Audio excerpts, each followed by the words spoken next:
আমি অ্যাকচুয়ালি এর আগে আরেকবার নির্বাচন করেছিলাম যখন জামাত ৩০০ আসনে নির্বাচন করেছিল। সেটা আমার গ্রামের আসনে আর কি, শরীয়তপুরে। এইবার দ্বিতীয়বার। তো এইবার তো আল্লাহ তাআলা কামিয়াবি দান করেছেন। সেজন্য এই ১২ আসনের সমস্ত ভোটারদেরকে আমি ধন্যবাদ জানাচ্ছি। দীর্ঘদিন ছাত্র শিবির করেছি এবং শিবিরের কেন্দ্রীয় সভাপতি ছিলাম আমি। তো সেই থেকেই এই এই পথ চলা আর কি। ছাত্রজীবন শেষ করার পরে জামাতে যোগদান করেছি এবং জামাতের বিভিন্ন পর্যায়ের দায়িত্বশীল ছিলাম। তো কাজেই দিস ইজ মানে অনেক পুরাতন ব্যাপার এবং আমরা জামাতের যে লক্ষ্য উদ্দেশ্য যে একটি ন্যায়ভিত্তিক সমাজ কায়েম করা, সেই লক্ষ্যেই আমরা কাজ করে যাচ্ছি। আসলে আমার একটা কন্ট্রোল রুম ছিল এবং কন্ট্রোল রুমে আমরা প্রত্যেক সেন্টার থেকে ভোট আমরা কালেকশন করছিলাম। আমরা যে একটা মানে আইটির মাধ্যমে আমরা করছিলাম। আমরা দেখতে পাচ্ছিলাম যে ভোট কোন দিকে যাচ্ছে আর, এবং আমরা মোটামুটি দেখতে পাচ্ছিলাম যে নিশ্চিত বিজয়ের দিকে আমরা যাচ্ছি। এবং আমাদের এখানে প্রায় 163 বোধহয় মানে সেন্টার, ফিজিক্যাল সেন্টার কম। তো এর মধ্যে 90 সেন্টার হওয়ার পরে আমরা বুঝতে পারলাম যে দিস এ ক্লিয়ার ভিক্টরি। আমার যেটা অনুভূতি সেটা হলো যে এটা বিরাট একটা দায়িত্বের বোঝা আমার কাঁধে চাপছে আর। পথ চলার প্রধান বিষয় হবে যে মানুষের সমস্যার সমাধান করা, মানুষের পাশে দাঁড়ানো, সেই অনুভূতিটাই বেশি কাজ করেছে। আমার যে ক্যান্ডিচার, এটা কিন্তু এটা একটা ব্রাইট ক্যান্ডিচার। সেখানে যেরকম পলিটিক্যাল ক্যারিয়ার ছিল এবং আমার পেশা জীবনের একটা বিরাট একটা মানে কার্যক্রম ছিল। আমি ইবনে সিনার সাথে প্রায় ৪৫ বছর কাজ করেছি। তো that was a very bright মানে ক্লিয়ার পাথ ফর মি, যেখানে আমার সামাজিক কাজ করার সুযোগ হয়েছিল অনেক বেশি। ইবনে সিনা অ্যাজ এ মেডিকেল প্রতিষ্ঠান হিসাবে, এছাড়া আমি অ্যাগ্রো সেক্টরেও কাজ করেছিলাম। তো এইটার কারণে কিন্তু আমাদের মানুষ আমার দিকে আকৃষ্ট হয়েছে। অ্যাট দ্য সেম টাইম রাজনীতিতে আমি শিবিরের কেন্দ্রীয় সভাপতি ছিলাম এবং আমি জামাত ইসলামের কেন্দ্রীয় নির্বাহী কমিটির সদস্য। আমি দেখেছি যে মানুষ এটাকে মূল্যায়ন করেছে এবং সবচেয়ে বড় কথা হলো যে মানুষ এইবারের নির্বাচনে প্রধান বিবেচ্য বিষয় ছিল যে মানুষ একটা পরিবর্তন চেয়েছে এবং সেই পরিবর্তনটা হলো একটা নতুন বাংলাদেশ, যেখানে এতদিনের যে একটা জরাজীর্ণ অবস্থা মানুষের মধ্যে, যে নির্বাচন নাই, একটা গণতন্ত্রহীনতা, গুম খুন নানা রকমের বিষয় এখানে ছিল। তো সেই হিসেবে মানুষের মনের মধ্যে একটা তীব্র আকাঙ্ক্ষা আমরা সবসময় লক্ষ্য করেছি। যখন আমরা ভোটারদের সাথে যোগাযোগ করেছি, তারা মনে করছে দেয়ার শুড বি চেঞ্জ, এবং তারা যেটা ক্লিয়ার সিদ্ধান্ত তাদের ছিল যে জামাত ইজ দি বেস্ট অল্টারনেটিভ। আমার ৩ মেয়ে ১ ছেলে, দে আর মানে ভেরি মাচ এনগেজ। বিশেষ করে আমার ছেলে যে একজন ব্যারিস্টার, সে আমাকে দারুণভাবে সহযোগিতা বললে কম বলা হবে, বাট আমি মনে করি যে সে দারুণভাবে আমার সাথে ছায়ার মতো ছিল এবং আমাদের যে কন্ট্রোল রুম করেছিলাম ওই কন্ট্রোল করেছে এবং এখনও পর্যন্ত সে এনগেজ আছে এবং সে আমাকে বিভিন্ন পরামর্শ দিচ্ছে এবং আমার মেয়েরাও পরামর্শ দিয়েছে। কাজে এক্ষেত্রে পরিবারের ভূমিকা মানে প্রমিনেন্ট ছিল। তেজগাঁ ১২ আসনে আপনি জানেন যে এখানে আমাদের 4টা থানা আছে। একটা হলো হাতিঝিল থানা, শিল্পাঞ্চল থানা এবং আমাদের যেটাকে তেজগাঁ থানা, আর একটা শেরেবাংলা নগর। শেরেবাংলাটা পুরাটা না আমাদের সাথে, কিছুটা ঢাকা 13-র সাথে পড়ে গেছে। তো ভৌগোলিক অবস্থান মানে এটা হলো প্রশাসনিক অবস্থান আর কি। কিন্তু এখানে কিন্তু আপনার কতগুলো বড় বড় প্রতিষ্ঠান আছে। প্রতিষ্ঠানের মধ্যে বোঝা যায় যে আমি যেমন ধরেন এখানে কারওয়ান বাজারের মতো বড় একটি বাজার আছে, যেখানে পাইকারি বাজার হিসেবে বাংলাদেশের মধ্যে অন্যতম বাজার। তারপর এখানে আমাদের ট্রাক স্ট্যান্ড আছে, তেজগাঁ ট্রাক স্ট্যান্ড। এরপরে মহাখালী বাস স্ট্যান্ড আছে এবং আমাদের তেজগাঁ শিল্পাঞ্চল আছে। That is one very important. আমাদের এলাকায় কিন্তু অনেকগুলো ইউনিভার্সিটি আছে।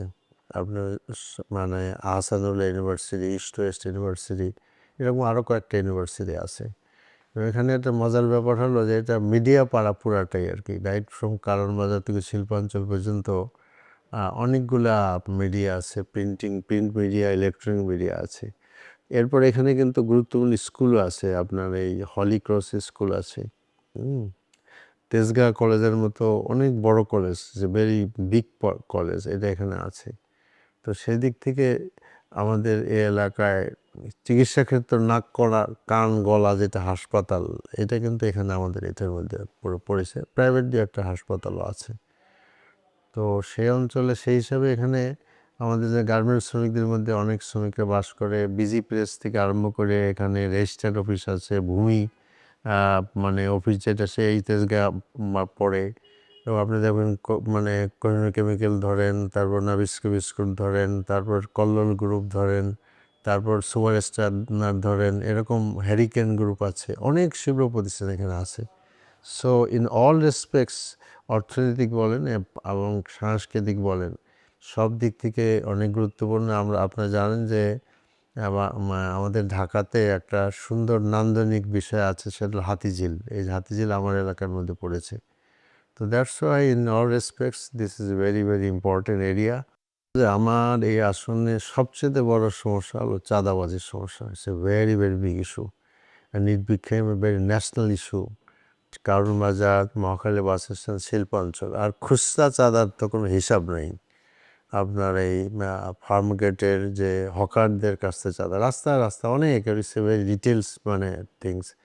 তো সেইটা অনেক বড় এবং অনেক বড় চ্যালেঞ্জ। এবং এটা কিন্তু আমি আগেও বলেছিলাম, কয়েকবার বলেছি যে এইটার জন্য সরকারের সহযোগিতা লাগবে। কারণ এই যে আমাদের কারণ বাজারে যারা এই চাঁদাবাজির আগেও ছিল, এখনও আছে, সেই চাঁদাবাজরা যারা আগে চাঁদাবাজি করতো তারা কিন্তু দেশে নাই। এখন নতুন চাঁদাবাজরা এর সাথে যুক্ত হয়েছে এবং সেই এটা একটা কালচার হয়ে গেছে যে তারা ভিতরে চাঁদাবাজ, উপরে তাদের পরিচয় হলো তারা পলিটিক্যাল ব্যক্তিত্ব বিভিন্ন পর্যায়ের আর কি। সো এই যে পলিটিক্যাল লোকেরা চাঁদাবাজির সাথে যুক্ত হয়ে পড়েছে, তো আইন শৃঙ্খলা তখন আমি নিজে নিয়ন্ত্রণ করতে পারবো না। এই জন্য আমি মনে করি যে স্বরাষ্ট্র মন্ত্রণালয় বিরাট ভূমিকা আছে এখানে, এবং স্বরাষ্ট্র মন্ত্রণালয়ের আমি সহযোগিতা চাইবো, আগেও চেয়েছি, এখনও চাবো। এবং আমি অলরেডি স্বরাষ্ট্রমন্ত্রীর সাথে গতকাল কথা বলেছি এবং I will engage with him. আমি বলছি যে সালাউদ্দিন ভাই, আপনার সহযোগিতা লাগবে। এবং এইটা একটা মানে national issue. Mohakhali bus stand আর হলো তেজগাঁ ট্রাক স্ট্যান্ড, এইখানে আসলে মহাখালী, এবং যথার্থই আপনি বলেছেন যে মহাখালী বাস স্ট্যান্ডের বাসগুলো রাস্তায় চলে আসতেছে, এবং এটা এলাকার লোকেরা আমাকে বলেছে। তো সেই জন্য আসলে সরেজমিনে যাইতে হবে, একটু যাওয়ার পরে এখানে দেখতে হবে যে কারণটাকে। If it is a problem of মানে প্লেসেস, মানে জায়গার সংকুলনে যে ব্যাপার হয়, তাহলে মানে আমাদেরকে গভর্নমেন্টের সাথে এনগেজড হইতে হবে, এবং যাতে করে সেখানে আপনার বাসগুলো ভিতরে থাকে। কিন্তু আরও একটা দুইটা বিষয় আছে, যেমন যাত্রীদের ফ্যাসিলিটিস, আপনার টয়লেট ফ্যাসিলিটিস, ড্রাইভারদের টয়লেট ফ্যাসিলিটিস, ওয়াশরুমের মানে গোসলের ব্যবস্থায়, এগুলো খুব ইম্পর্টেন্ট। এগুলো খুব ইগনোর করি আমরা। আমার কিন্তু একটা ভালো অভিজ্ঞতা আছে, আমি একটা ইন্ডাস্ট্রি চালাইতাম। ড্রাইভারের কাছ থেকে আমি শুনলাম যে ওরা বলে, স্যার আমাদের তো কোনো, আমরা ট্রাকগুলো রাত্রে চলে, কিন্তু আমরা যখন নিয়ে আসি আমরা একটু বাথরুম যাইতে পারি না, আমরা একটু গোসল করতে পারি না, আমরা একটু খাইতে পারি না।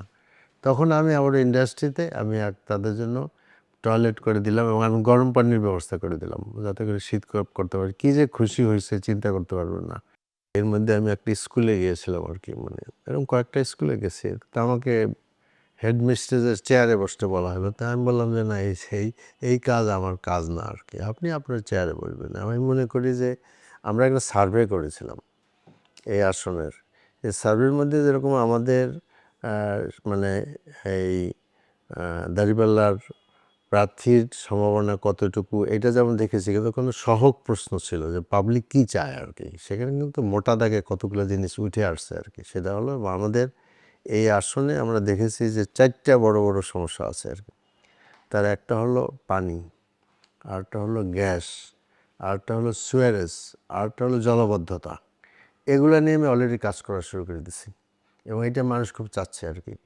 আমার কাছে কোনো ক্রমেই মনে হয় না যে মানুষ উগ্র মেজাজি লোকদেরকে চায়, এরকম তা মনে হয় না আমার কাছে। আমার তো মনে হয় যে আমি যখন স্কুলে যাব, কলেজে যাব, এগুলো আমি তাদের ফ্রেন্ড হতে চাই আর কি। আমি তাদের উগ্র মেজাজের কোনো স্থান আছে বলে মনে করি না। আমি এটা অলরেডি আমি হাত দিয়েছি।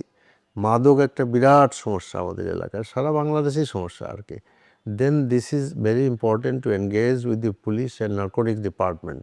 এবং আমি যেটা চাচ্ছি এটা ইলেকশন আগেই বলেছি, আমি জনগণকে নিব, আমি নিজে থাকব, পুলিশ থাকুক, নার্কোটিক ডিপার্টমেন্ট লোকেরা থাকবে, আমি মহিলাদের নিয়ে আসবো, তারা আমরা আমাদের সমস্যা বলবো, দেন পুলিশরা বলবো যে ভাই আপনারা বলেন যে আপনারা কীভাবে সমাধান করতে চান, নার্কোটিক ডিপার্টমেন্ট বলুক কীভাবে সমাধান করতে চায়। টপ অফ দি লিস্টে ছিল আপনার চাঁদাবাজির সমস্যা, দ্বিতীয় নম্বরে আমরা বলেছিলাম মাদকের সমস্যা, এরপরে আমি উল্লেখ করলাম গ্যাস, পানি, সুয়ারেজ, এরপর জলাবদ্ধতার সমস্যা, এরপরে আমাদের তেজগাঁ বা আপনার truck stand, Mohakhali bus stand, এরপরে হাতিঝিল নিয়ে আমি কিছু কথা বলছিলাম, দুইটা কথা বলছিলাম। প্রথম কথা হলো নিরাপত্তা, আপনি জানেন আপনারা এখানে এটা আসলে রাত বাড়লে এখানে অনিরাপদ হয়ে পড়ে। হাতিঝিলের মানে পানিটা একদম নোংরা আর কি, এবং এটা আমি শাহিনবাগে ঘুরলাম, তো ওরা আমাকে দেখাইলো ওখানে সুয়েজ পানি হাউ ইট ইজ মানে মানে মুভিং। সেখানে আমি দেখলাম যে প্রাইম মিনিস্টার যে অফিস আছে সেই অফিসের পানিও এখান থেকে আসতেছে, সেটা হাতিঝিলে আসতেছে। অদ্ভুত একটা দেশে আমরা বাস করি, আমাদের বুড়িগঙ্গা নদী, আমাদের হাতিঝিল, আমাদের সেই ওই যে ওখানে আপনার তুরাগ, এখানে সব আমরা বর্জ্য ফেলাচ্ছি আর কি। এরপরে আমরা যেটা বলছিলাম খেলার মাঠ, এখানে খেলার মাঠের সমস্যা আছে।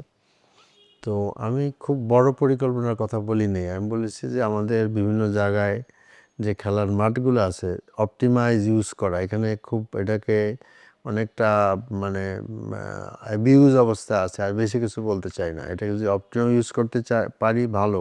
এবং আমি বলছিলাম সবগুলা খেলার মাঠকে সপ্তাহে একদিন মেয়েদের জন্য মানে ইয়ারমার্ক করা, মানে সেদিন মেয়েরা যাবে, বাচ্চারা যাবে, অন্য পুরুষরা খেলবে না, মাল্টিপল ইউজ করা দরকার। শুধু ক্রিকেট খেলা, ফুটবল খেলা, this should be only approach, এখানে বাচ্চাদের কোনো কিছু নাই। আর যেটা বলেছিলাম যে এখানে আমাদের আপনার বিজি প্রেস মাঠ আছে, আরও কতগুলো মাঠ আছে, বড় বড় কিছু মাঠ আছে, এই মাঠগুলোকে ওপেন করে দিতে হবে। স্কুলেরও মাঠ আছে, এলাকার লোকের যে সার্টেনলি দেয়ার মানে কন্ডিশন থাকবে, কারণ তারা ঢুকে যায় স্কুল কলেজ নষ্ট করে দিবে, তা হবে না। তো তাতে মাঠের সংখ্যা কম মানে বাড়বে আর কি, মানে সংখ্যা বেড়ে যাবে। স্কুলের সমস্যা আছে কম। তারপরে আমাদের শিল্পাঞ্চলে একটা থানা হাসপাতাল আছে ছোট, আমি ওখানে যাবো, আমি I will engage with the incharge hospital, বলবো যে আপনার প্রপোজাল তৈরি করেন যে টু মানে build up a bigger hospital there. তো এই ধরনের আরেকটা বলেছিলাম যে আমরা এটা গ্রিন এবং ক্লিন করতে চাই মানে একে, তো এটা আমরা ধরেন আগামী আল্লাহ বাঁচায় রাখলে হয়তো আগামী জুন জুলাইতে আমরা গাছপালা মানে লাগানোর একটা পরিকল্পনা নিব আর। তো আর হলো ক্লিনের ব্যাপারটা এখন দেখছি কিছুটা জটিল, কারণ এখানে আবার আর যেটা আমি আগে জানতাম না যে এখানে আবার সেই চাঁদাবাজি মস্তানরা যুক্ত হয়ে পড়ছে আর কি। কারণ ক্লিনের ব্যাপারটা ছিল এই যে ঢাকা শহরে যে বর্জ্য ব্যবস্থাপনা এটা খুব সেকেলে, এবং মানে এটা গ্রহণযোগ্য নয়। জায়গায় জায়গায় এই যে এখানে দেখবেন বিটিসিলের এখানে একটা ওদের ডাম্পিং স্টেশন আছে, এখানে ওপেন করে রাখা হয়েছে, আপনার গন্ধ ছড়াচ্ছে, সেখানে কুকুর যাচ্ছে, কাক যাচ্ছে, টোকাইরা যাচ্ছে, এবং যার ফলে একটা অস্বাস্থ্যকর বিচ্ছিরি পরিবেশ তৈরি হচ্ছে। তাহারে আমরা তরুণদের বড় ধরনের কর্মসংস্থানের কথা বলেছিলাম। এবং আপনার দেখবেন শহরে বিশেষ করে যে অনেক যাদেরকে আমরা নাম দিয়েছি কিশোর গ্যাং, এবং এদেরকে আমরা পলিটিক্যাল লোকেরা এদেরকে ব্যবহার করে তাদের মাসেলম্যান হিসাবে। এবং সব জায়গায় যে আমাদের নির্বাচন উত্তর যে কটা সহিংসতা হয়েছে আমাদের এলাকায় খুব বেশি হয়নি, তো সেখানে দেখছি এই ছেলেগুলো জড়িত আর কি, এবং রাজনৈতিক দলের লোকেরা এদেরকে ব্যবহার করতেছে। তো এদেরকে ব্যবহার আর জন্য প্রথম যেটা কাজ করা থাকে এদের কর্মসংস্থানের ব্যবস্থা করা, তো এইটার দায়িত্ব বেসিক্যালি গভর্নমেন্টের। আমরা সরকার গঠন করতে পারলে, যেখানে আমি বলেছিলাম যে বড় ধরনের ব্যবস্থা নিব, নাও আই এম লুকিং মানে যে আমি এদের জন্য কি করতে পারি। এজন্য আমি এনজিওর সাথে কথা বলেছি, আরও এনজিওর সাথে এনগেজড হব। আমি দেশের বাইরেও একজনের দায়িত্ব দিয়েছি যে কোনো প্রোগ্রাম নিয়ে আসা যায় কি না। আমার মূল লক্ষ্য হলো যে মানে কিশোরদের, তরুণদের এবং আরও যারা আছে খেটে খাওয়া মানুষ আছে না, এদের যেমন রিকশাওয়ালা আছে, মুটিয়ালা আছে, এদের আপনার একটা মানে কর্মসংস্থানের ব্যবস্থা করা, এটা যদি আমরা করতে পারি তাহলে এই মানুষগুলো কিন্তু তখন আর মাসেলম্যান হিসেবে ব্যবহার হবে না। তখন আপনি কিশোর গ্যাং বলতে পারবেন না, কিন্তু আপনি কোনো ব্যবস্থা দিচ্ছেন না, এদের কোনো চাকরি নেই, এরা লেখাপড়া করে না, এদের বাড়িঘর নাই, তো এরা কী করবে? এদের লোকেরা বলে না যে আপনার হাতে যদি একটা লোহার কিছু থাকে, কোনো কাজ না থাকলে সে মাটি খোঁড়ে আর কি। তো ওরা সেটাই করতেছে, আর এই সুযোগটা গ্রহণ করেছে আমাদের রাজনৈতিক দলের নেতারা। এবং আমি তো এখানে আহ্বান জানাবো আপনাদের সামনে মাধ্যমে, ডোন্ট ইউজ আওয়ার চিলড্রেন, এভাবে ব্যবহার করেন না আপনারা তাদেরকে, তাদের একটা ভবিষ্যৎ আছে। সংসদে আসলে আসনের আগে যেটা আমরা মনে করি যে ত্রয়োদশ জাতীয় সংসদের সবচেয়ে বড় চাওয়া হলো জুলাই চার্টারকে বাস্তবায়ন করা। এরপরে আমি যেটা, যদি আমাকে বলা হয় যে আপনার আসনের একটা কি বলবেন, আমি বলবো যে চাঁদাবাজির ব্যাপারে আমি মানে বিশেষ করে স্বরাষ্ট্রমন্ত্রী ও প্রধানমন্ত্রীর সহযোগিতা চাইব। না, আমি যখন চাঁদাবাজির বিরুদ্ধে কথা বলবো, আমি দেখব যে অনেকেই আমার বিরাগভাজন হবে না। ইতিমধ্যে আমার আত্মীয় স্বজন অনেকে বলেছেন যে আপনি যে এই যে চাঁদাবাজির বিরুদ্ধে বলছেন যে your life will be at risk. এবং আমার একজন ভাই কিন্তু সাংবাদিক, বড় সাংবাদিক, সে বলছে যে বড় ভাই ডোন্ট গো টু মানে অ্যাড্রেস দিস প্রবলেম। আপনি আরও কথা বলছে, আমি বলবো না। তো this is a very very মানে মানে সেন্সিটিভ, অতি প্রয়োজনীয়, কিন্তু ব্যবসায়ীদের মধ্যে একটা মানে একটা রীতিমতো ক্রন্দন অবস্থা যে আপনার এই এই এর থেকে আমাদেরকে বাঁচান আর কি। কিন্তু আমি খুঁজছি যে কী করা যায় আর কি। আমি এটা পিছপা হবো না, আমি দেখা যাবে যে বিভিন্নভাবে এনগেজ হব আমি যে কী এইভাবে এই অভিশাপ থেকে আমাদের 12 আসনের লোকদের কীভাবে বাঁচানো যায়। দ্বিতীয় হলো মাদক। মাদক ইজ নট এ মানে জনপ্রিয়তার বিরোধী ইস্যু না, মাদক is a very important issue for the guardians. আমার ব্যক্তিগত অভিজ্ঞতা আছে যে বাপ মারা একটা পরিবারের ছেলেমেয়ে যখন এটাতে আর মানে ইন্ডালজ হয়ে পড়ে, তারা যে কী যে বিপদে পড়ে, এই বিপদ থেকে তারা উদ্ধার হতে চায়। তো সেখানে আমি কাজ করতে চাচ্ছি। আমার দিক থেকে একটা বিরাট সহযোগিতার আশ্বাস তো আমি দিতে পারি যে আমার এই এলাকার লোকদের বা দেশের কেউ, সেটা হলো যে দেশের মানুষকে, সেটা যে আমি নিজে চাঁদাবাজির সাথে যুক্ত হই নেই, হব না, দুর্নীতি কখনো করি নেই, করব না, আমার আশেপাশে কোনো দুর্নীতিবাজ লোকদের কোনো জায়গা হবে না। তবে হ্যাঁ, আমি তো কিন্তু বিভিন্ন জায়গায় ঘুরতেছি, আমার সাথে বহু লোকই ছবি তোলে, ওদের ওই হিসাবটা আনবেন না এর মধ্যে আর কি। তো এইটা একটা বিরাট মানে স্টেপ, দিস ইজ সামথিং বলতে পারেন 50% অফ টোটাল প্রবলেম। আগে যারা এইখানে আসনে ছিলেন তারা কিন্তু এর সাথে যুক্ত ছিলেন, ডাইরেক্টলি যুক্ত ছিলেন। So this is important. দ্বিতীয় কথা হলো যে আমি মনে করি যে আমি আমার সাধ্যের মধ্যে যা কিছু করার দরকার সেটা আমি করব। মানে সেটা করার মাধ্যমে আমি একটা অবস্থায় পৌঁছাতে পারবো বলে আমি আশা করি। সেক্ষেত্রে আমি যেরকম প্রশাসনের সহযোগিতা চাই, গণমাধ্যমেরও সহযোগিতা চাই। মানুষ যখন ক্ষমতা পায় তখন তার আসলে জবাবদিহিতাই সবচেয়ে গুরুত্বপূর্ণ। কারণ জবাবদিহি ছাড়া আপনার যদি ক্ষমতা প্রয়োগ করা হয় তাহলে ভুল হওয়ার সম্ভাবনাই বেশি, অন্যায় হওয়ার সম্ভাবনাই বেশি। আমার মনের মধ্যে যে জবাবদিহিতার ভাব থাকে, মানে সবসময় চিন্তা থাকে, তা আমি ভুল করতে পারবো না। ভুল করলে শতবার ভাববো যে আমি কি করবো। কারণ আমরা যেটা মনে করি যে আমাকে মানে আমি যদি কোনো অন্যায় করি তা সবার আগে তো আল্লাহর কাছে জবাবদিহি করতে হবে। যেমন একটা সাধারণ উদাহরণ দেই, তো অনেক উপহার পাই তো এখন, কিন্তু আমি ফ্যামিলিতে বলে দিয়েছি যে এই উপহারের একটা কণা পরিমাণ জিনিস তোমরা স্পর্শ করতে পারবো না। খাওয়ার জিনিসও পাচ্ছি, কিন্তু আমার ফ্যামিলির ওখানে কোনো এক্সেস নেই, যাই কিছু হোক, নো এক্সেস। এটা আমি টোটালি আমি মানে দান খয়রাতের মধ্যে রাখতেছি। কাজেই আমি মনে করি যে এই মানে 5 বছর যদি আমি সংসদ সদস্য থাকি, প্রতিটি মানে কাজের হিসাব প্রথমত আল্লাহর কাছে আমাকে দিতে হবে, এইটাই আমার অনুভূতি। আমার মনে হয় ওই জায়গায় আমার যাওয়ার তো কোনো দরকার নেই। আমি মানে প্রথম থেকে সচেতন হয়েছি এবং আপনার প্রশ্নের মাধ্যমে আরও সচেতন হব। এবং আমি কিন্তু মানে এখন যে প্রোগ্রাম করতেছি, আজকেও প্রোগ্রাম আছে, সেখানে আমি মানুষের সাথে কিন্তু আমি বক্তৃতা খুব কম দিচ্ছি, বক্তৃতা আগেও কম দিচ্ছি। আমি লোকদের কথা শুনতে চাই। আমি প্রত্যেকটা টেলিফোন এনগেজ করি, আমি মানে অ্যাটেন্ড করি। আমার যেটা অফিস হবে সেই অফিসে আমাদের একজন লোক থাকবে, আমরা ওয়েবসাইট খুলবো একটা, সেখানে যাতে করে সবাই ঢুকতে পারে। এবং আমি দেখব যে আমাদেরকে কে কী বলছেন আর কি, এবং এবং আমি সেটাকে অ্যাটেন্ড করার চেষ্টা করব। কিন্তু একটা কথা আমি বলতে চাই যে মানুষের প্রত্যাশা অনেক বেশি আকাশচুম্বী প্রত্যাশা। তো ওটা বোধহয় পূরণ করা, আমি তো খুব মজবুত লোক না, আরও মজবুত লোক হলে আর পক্ষে হবে কিনা আমি জানি না, কিন্তু গভর্নমেন্ট প্রোগ্রাম খুবই ইম্পর্টেন্ট। যেমন ধরেন আজকে সকালে আমরা মানে ফুড প্যাকেজ দিছি, এ পর্যন্ত আমি প্রায় অনেক দিচ্ছি, প্রায় 4-5টা, অনেক লোকের সঙ্গেও প্রয়োজনীয় কিছুই না, নাথিং। এইখানে সরকার যদি আগে আসতো তাহলে কিন্তু আপনার এগুলো সলভ করা অতি সহজ হয়ে পড়ে। কারণ সরকার শুড কাম ফরওয়ার্ড। মানুষের অভাব আছে, প্রচুর অভাব, আমি বুঝতে পারি না।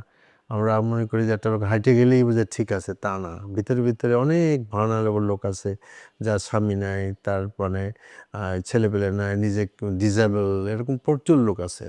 না, আমাদের প্রধান প্রতিদ্বন্দ্বী তো ছিল আমাদের মানে 2 জন আর কি। দে আর অ্যাক্টিভ। আমি মনে করি যে তারা মানে অ্যাক্টিভ ছিলেন, এটা তাদের প্রধান মানে আমি গুণ বা তাদের অ্যাক্টিভিটি আমরা দেখতে পাচ্ছি। দে আর ভেরি ভেরি অ্যাক্টিভ। হ্যাঁ, অবশ্যই, আমি তো আহ্বান জানাইছি। আমি অলরেডি নীরবের সাথে কথা বলেছি, সাইফুল হকের সাথে কথা বলেছি। আমি তাদের সহযোগিতা চেয়েছি। এটা কিন্তু মিডিয়াতে সহযোগিতা আমি চাই না, তাদের সাথে এনগেজ হয়েছি, আমি টেলিফোনে কথা বলেছি, আমার সাথে দেখা হয়েছে আর কয়েকবার, এলাকার লোক দেখা হয় আর কি, আবার দেখা হবে। এবং আমি বারবারই বলবো যে আমাদের এলাকাটা সবারই, এবং এই যে এটা তো একটা সৌন্দর্য, মানে ডেমোক্রেসির সৌন্দর্য যে আমরা নির্বাচনে অংশগ্রহণ করেছি। কাজে এখন যদি কোনো লোকই নির্বাচনে অংশগ্রহণ না করতো তাহলে আমি একলা হয়ে যেতাম। কাজে এইখানে যে তারা নির্বাচনে অংশগ্রহণ করেছেন, that is they participate actively in a democracy process. কাজে তারা তো এই আসনের ভালো চেয়েছেন, এই কারণেই তো এখানে করেছেন। আর নির্বাচনে তো একজন নির্বাচিত হবে, কাজে বাকিদের সহযোগিতা is a very very essential. আমি এই আসনের 3,33,000 ভোটার, এখানে মানুষের বসবাসের সংখ্যা অনেক বেশি, এদের সকলের জন্য কাজ করতে চাই। 2 নম্বর কথা যেটা বলতে চাই যে আপনারা আমার নামে যদি কেউ তদবিরের বাণিজ্য করে, তদবির করার টাকা নিতে চায়, তাহলে বুঝবেন যে ওরা এটা ফ্রড, এটা আপনারা দিবেন না। 3 নম্বর আমি বলতে চাই যে আমি নিজে কখনো দুর্নীতি করি নাই, কখনো দুর্নীতি করব না, আল্লাহ যদি আমার পাগল বানায় না ফেলায় আর কি। That I guarantee I can give them. আমি যদি ভুল করি তাহলে যেন আমার এলাকার লোকেরা আমাকে শুধরায় দেয়, মানে চোখে আঙ্গুল দিয়ে আমার ধরায় দেয়, ইউ আর ডুইং রং। আমার পাঞ্জাবি টাইনের জন্য লোকেরা বলতে পারে ডোন্ট ডু ইট। আমি তো দুইভাবে বলতে চাই, যে আমার আসন কেন্দ্রিক বলতে চাই। আমার আসন কেন্দ্রিক আমি মানে অবশ্যই সেনাবাহিনীকে আমি মানে অত্যন্ত মোটা দাগে ধন্যবাদ জানাতে চাই। Rather I will praise them. আমি যেদিন রাত 3টা বাজে যখন বেসরকারিভাবে নির্বাচিত ঘোষণা করা হলো, and I have to put my signature there, coming out from the মানে centre, I may to the মানে incharge of the army first. রাতে তারা দাঁড়িয়েছিল, ask the army who is your incharge, তারা দেখাই দিল উমুক। আমি আই ওয়েন্ট দেম হিম, এবং আমি তাকে আনুষ্ঠানিকভাবে ধন্যবাদ চাইছি। তিনি বললেন যে হ্যাঁ, আমরা আন্তরিকতার সাথে কাজ করেছি, অনেক গালি খাইছি আমরা আর কি। আমি বললাম নো, আপনারা অনেক ভালো কাজ করেছেন, এবং এটা আমি প্রত্যক্ষ করেছি। নির্বাচনের দিনে আমি সকালে বেরোছি 8টা 8:30টায়, আমি বিকাল 5টা পর্যন্ত সেন্টারে ছিলাম। I see that.